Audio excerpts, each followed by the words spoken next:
You remember M.A.S.K, right? That short-lived cartoon from the 80s with transforming vehicles, secret agents, and flashy helmets that shot lasers? Yeah, turns out there's a lot going on behind those visors. We're talking child injury reports, toy-related censorship, and a toy line that was created before the cartoon even had a plot. Add in dark military undertones, failed Hollywood reboots, and wild fan theories connecting it all to G.I. Joe and real-world government conspiracies, and suddenly, this is not the squeaky clean cartoon you thought it was. So, get ready, because you're about to find out why M.A.S.K was way too intense for its time, why it mysteriously vanished while its rivals soared, and how it almost came roaring back in a major Hollywood reboot, until something strange happened behind the scenes. This is the shocking, untold story of M.A.S.K, the cartoon that disguised the truth. And if you want to experience it for yourself, check out the description for a link to grab the original series on DVD. Caught in Venom's own vines. How fitting. What's that? He who laughs at quicksand should be sure of his own feet. Let's rewind to 1985. The Cold War was still shimmering. Reagan was in the White House, and Saturday mornings were a battlefield of flashy toy-driven cartoons. Enter M.A.S.K, short for Mobile Armored Strike Command, a title that already made zero grammatical sense but sounded badass enough for kids to ignore. Created by Kenner, the same toy company behind the Star Wars merchandising empire, M.A.S.K followed the adventures of Matt Tracker, a wealthy philanthropist, tech genius, and de facto leader of the M.A.S.K task force. But Matt wasn't doing it alone. His team was stacked with colorful characters, each with a signature vehicle and a high-tech mask with its own unique ability. There was Bruce Sato, the wise-cracking mechanical engineer and philosopher who piloted Rhino. The team's massive rig with a detachable all-terrain vehicle and a built-in battering ram. His mask, Lifter, could manipulate gravity and levitate objects because why not? Then you had Dusty Hayes, the team's quirky demolition expert and fast food enthusiast who drove Gator, a Jeep with a hidden speedboat that launched from the back. His mask, Backlash, could emit sonic shockwaves. Gloria Baker, one of the few female agents in the otherwise testosterone-fueled squad, was a race car driver and martial artist who drove Shark, a sleek Porsche that transformed into a submarine. Her mask, Aura, created energy shields. And of course, there was Hondo McLean, the team's weapons specialist and teacher by day who drove Firecracker and later Hurricane, a souped-up 1957 Chevy that fired spinning saw blades. Okay, Venom, I want you to keep your eyes on mine. What's happening? I'm getting drowsy. I'm being hypnotized. His mask, Blaster, did exactly what it sounds like. It blasted energy bolts. Every episode featured those heroes using their high-tech gear to battle the forces of V.E.N.O.M, the vicious, evil network of mayhem, led by the power-hungry Miles Mayhem. And yeah, the acronyms were absolutely ridiculous, but that was part of the charm.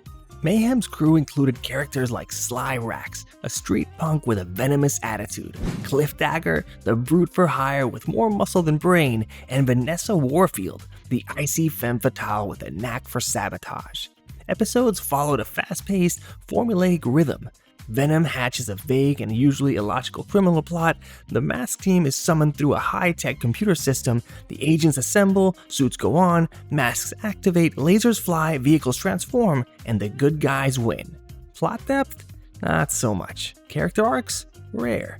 But what it lacked in narrative complexity, it made up for in breakneck energy and toy tech spectacle. It was fast, it was loud, and it was pure 1980s chaos. But here's the kicker. M.A.S.K wasn't designed to be a story-first cartoon. It was designed to move product. And that changes everything once you realize what came next. As wild and chaotic as M.A.S.K was, there are a couple of episodes that didn't just toe the line, they leapt straight over it. In fact, one particular storyline has left fans and critics alike scratching their heads and wondering, how did this ever get past censors in a kid's cartoon? When do we get some loot for all this work? I want to be certain that California is very impressed with our friendly little weed. Let's start with the Oz effect. an episode set in Australia that has since been widely criticized for its downright racist depictions. The portrayals of Aboriginal Australians in this episode were shockingly tone deaf. These characters were reduced to primitive, grunting caricatures that played into some of the worst colonial stereotypes imaginable. Spear-chucking, broken English, and mystical nonsense. The entire portrayal felt like something ripped out of a 1930s adventure serial. It's so overtly stereotypical that watching it today is uncomfortable at best and horrifying at worst. For a show meant to sell toys to 8-year-olds, it's jarring to see that level of cultural insensitivity casually backed into a Saturday morning storyline. And if you thought that was shocking, wait until you hear about the corporate censorship and weaponized marketing happening behind the scenes. Imagine crafting an entire animated universe without a plot, characters, or even a script, just toy designs. That's how M.A.S.K was born. Kenner had one goal: beat Hasbro's Transformers and steal Thunder from G.I. Joe. So they developed a toy line with jaw-dropping transforming vehicles and masked characters, and only then did they hand it off to a group of freelance writers and say, "Make this make sense." This wasn't storytelling, it was corporate improvisation. Writers were told which vehicles had to appear, how long they should be on screen, and sometimes even which transformation gimmick to highlight. Defense mode.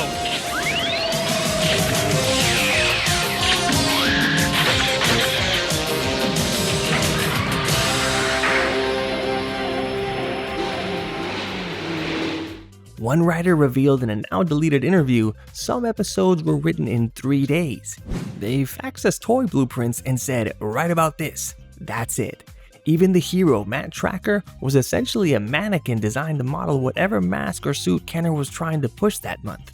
This created a bizarre disconnect. The show tried to tell stories, but everything was secondary to the toys, which meant logic, plot cohesion, and character development all got shoved aside. And it only gets worse from here. While M.A.S.K was busy breaking toy sale records, parental watchdogs were circling like hawks. By the mid-80s, backlash against toy-based cartoons had reached a boiling point. Groups like Action for Children's Television argue that shows like M.A.S.K were nothing more than 22-minute toy commercials disguised as entertainment. And they weren't wrong. But what's even more shocking is how much of M.A.S.K's original content was censored or completely rewritten before airing. Early scripts reportedly included real-world gun violence, death scenes, and even scenes of collateral damage from the team's high-tech assaults. One nearly completed episode involved a V.E.N.O.M ambush in which a team member, Brad Turner, was killed and rebuilt as a cybernetic agent, basically a cyborg before RoboCop made it cool. But network execs said no way, it was too violent, too risky, and would risk the all-important toy sales. Even the toys themselves weren't safe.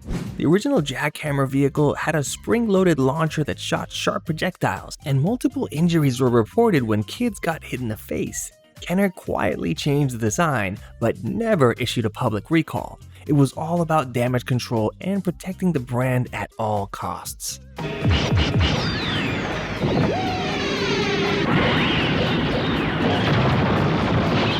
There goes the neighborhood.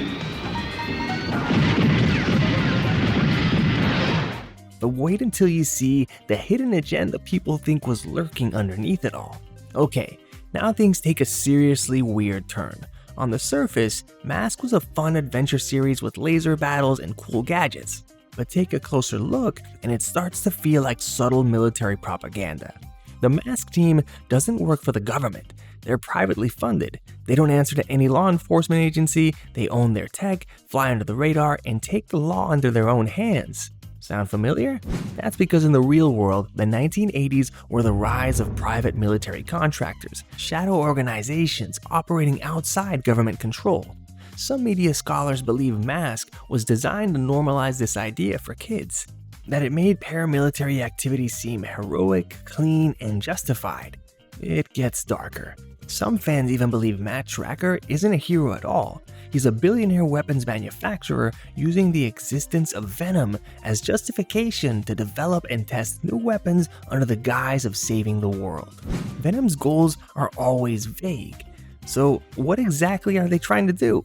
Steal gold, hack satellites, rob museums? It's never clear, and maybe that's the point. If the villain is always a faceless threat, then the hero never has to be questioned. It's a wild theory, but not impossible, and it makes what comes next even more unbelievable. You've heard their voices 1,000 times, but you probably had no idea what else they were doing. M.A.S.K was staffed by voice actors who weren't just voicing cartoons, some were working on shocking side projects at the same time. Doug Stone, the voice of Matt Tracker, would later go on to star in brutally violent anime like First of the North Star and Golgo 13. That's right, the same guy who gave orders to launch the Thunderhawk was also voicing characters who blew people's heads off. And Mark Halloran, who voiced the brutish Cliffdagger, was a stand-up comic known for raunchy material and later voiced characters in X-rated animation. Even more shocking, at least one uncredited M.A.S.K voice actor was also dubbing adult anime. You must stop before you're too deep. The heat will kill you. It's already plenty hot, Alex. But I can't stop this one-way elevator. I can't even break anything. It's all made of endurium alloy. The kind you'd never expect to be voiced by the same person saving the world with a transforming jet. It's a hidden double life that most fans never realized, and once you know, it's impossible to unhear. But nothing is as disappointing as what was supposed to be M.A.S.K's big comeback. In 2018, Hasbro made a huge announcement. M.A.S.K was coming back, this time as a big-budget movie directed by F. Gary Gray. You know, the guy behind The Italian Job, Straight Outta Compton, and The Fate of the Furious. Fans went nuts. This could have been the big comeback, a dark, fast-paced modern take on a beloved cult classic. But then, it vanished. Completely. No trailer, no casting, no leaks, nothing. So what happened? Turns out the project collapsed under its own ambition. Hasbro was trying to create a Hasbro cinematic universe with G.I. Joe, ROM, and other lesser-known franchises. But when M.A.S.K got the script treatment, things got weird. A leaked early draft revealed a darker tone, Matt Tracker suffering from PTSD, M.A.S.K agents grappling with ethical dilemmas, and Venom functioning as a global terror cell. There were even scenes where M.A.S.K agents killed people. Hasbro panicked. That wasn't the kid-friendly vibe they wanted, so the project got buried. No official cancellation, just eternal silence. And the M.A.S.K reboot joined the ranks of Hollywood's forgotten projects. But even if it never hit theaters, the story of its cancellation is just as fascinating as the cartoon itself. Here's the part that still stings. M.A.S.K was insanely ambitious. It aired 75 episodes in a single year, an absolutely bonkers pace that no modern show would attempt. But despite the flash and energy, it collapsed almost overnight. How come you get the card? I've got more between my ears than brawn, muscle brain. Keep moving. Ratings dropped, toy sales stalled, and Kenner, already straining under production costs, pulled the plug. Why? Because kids noticed. They loved the toys, but the show, it was all style, no soul. The characters didn't grow, stories didn't connect, there was no emotional payoff. Even die-hard fans admit the show felt like a highlight reel more than a narrative. Meanwhile, behind closed doors, Kenner was imploding. They had poured resources into increasingly complex toys that were expensive to produce. A planned third wave of vehicles and characters was shelved in the US, and now these rare prototypes sell for thousands online. Internal memos leaked years later revealed Kenner blamed the show's writers for failing to create enduring characters, while the writers blamed Kenner for refusing to allow actual storytelling. It was a finger-pointing disaster, and that disaster left behind one of the most bizarre and beloved one-season wonders of the 1980s. Just when you think M.A.S.K can't get any weirder, the internet steps in. Fans have spent decades trying to connect the dots, and some of the theories they've come up with are, let's just say, unhinged in the best way. One popular theory says M.A.S.K is actually a covert division of G.I. Joe, a Black Ops team so secret even other Joes don't know they exist. And it's not all speculation. In 2008, Matt Tracker did appear in an official G.I. Joe toy line. Another theory? The M.A.S.K themselves are alien tech, possibly even sentient. They bond to the user, almost like Venom symbiotes from Marvel, which would explain why only certain people can use them. Then there's the wildest of all, that Venom are the good guys, and they're rebels trying to take down a rogue corporate military force, and that M.A.S.K are the villains enforcing elite global control.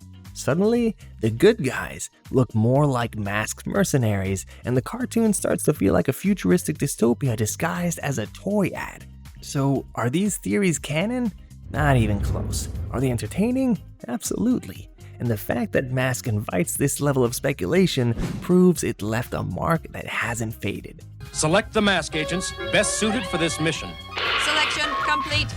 Recommended personnel: Gloria Baker, black belt in Kung Fu, background in archaeology, vehicle code name Shark. For a show that lasted only a year, M.A.S.K refuses to be forgotten. Its impact has grown over time, not because of how long it lasted, but because of how unforgettable it was. Fans have built websites, written fan fiction, launched fan-made comics, and even produced short films that reimagine the show with modern tech and mature themes. Hasbro has dabbled in nostalgia re-releases, but it's the collector market that keeps M.A.S.K alive. Original box vehicles sell for outrageous prices, sometimes higher than vintage Transformers. And conventions? There are cosplay meetups dedicated to M.A.S.K, with handcrafted helmets and custom vehicles that look better than anything Kenner ever made. But maybe what makes M.A.S.K truly legendary is how ahead of its time it was. A show about privatized military technology, wearable AI-enhanced helmets, and high-tech surveillance systems? That's not just Saturday morning fun. That's our reality. In an era where billionaires launch rockets and wage AI warfare with drones, M.A.S.K feels more like a warning than a cartoon. And once you see that, you can't unsee it. So now you know. M.A.S.K wasn't just another toy commercial. It was a strange, glitchy reflection of real fears about technology, war, privatization, and power. And whether intentional or accidental, it left a mark. And if you want to relive all this madness, you can watch the original series on DVD. I've linked it in the description below. And if you got hit with nostalgia or learned something wild, hit that super thanks button. Join the channel as a member for early access and drop your favorite M.A.S.K vehicle in the comments. Until next time, keep your visors down and your lasers charged. This is 80s Cartoon Truth Unmasked. See you next time.